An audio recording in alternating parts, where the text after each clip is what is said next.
Coucou, bonjour maman, j'espère que tu vas bien. Au fait, ce matin, je voulais te parler, mais comme j'étais en circulation, je partais à l'hôpital par rapport à mon pied pour mon accident là.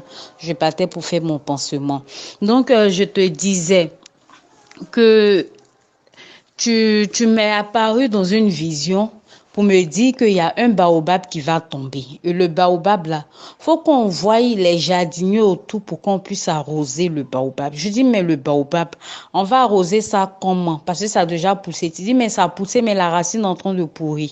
Si on n'arrose pas, on ne met pas des cailloux autour pour soutenir le baobab va tomber. Je dis, mais comment cela va se faire?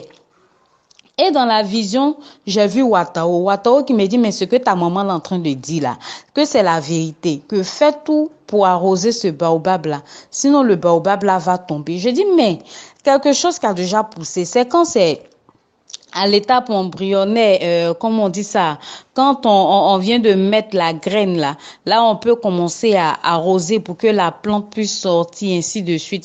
C'est toute une procédure. Mais le baobab là est déjà sorti de terre. Comment est-ce qu'on peut arroser encore? Et dans ça, ma vision s'est arrêtée.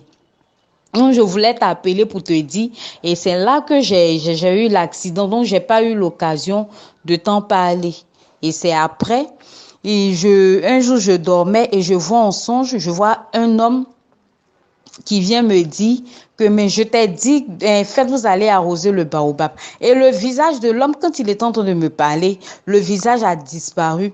Et c'est toi, ton visage que je vois. Je dis, mais maman Christamaya, toi tu es devenu un homme. Tu es un homme me parle et puis après c'est ton visage qui apparaît. Et le visage de la personne, ton visage disparaît et c'est comme si je voyais le visage de Christ. Et il dit que c'est moi le chemin, la résurrection et la vie. Et tu ne crois-tu pas en la réincarnation? Et je me suis effrayée, je me suis réveillée, il était 2 heures du matin, je n'ai plus dormi. C'est quelques jours après, il y a un baobab effectivement qui est tombé. Vraiment, tu es une prophétesse.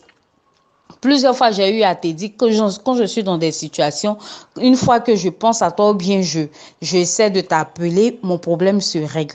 Donc, ceux qui ne croient pas encore à la réincarnation, à ce que tu fais vraiment, je sais pas à quel moment ils vont comprendre ça, quoi. Je ne sais pas à quel moment ils vont comprendre ça. Parce qu'il faut vivre certaines expériences avec toi pour comprendre que la réincarnation de Jésus est vraiment effective en toi. Il faut comprendre beaucoup de choses. Mais si on ne croit pas en ton ministère, on ne croit pas en ce que tu dis là, on peut pas croire à tous ces avènements.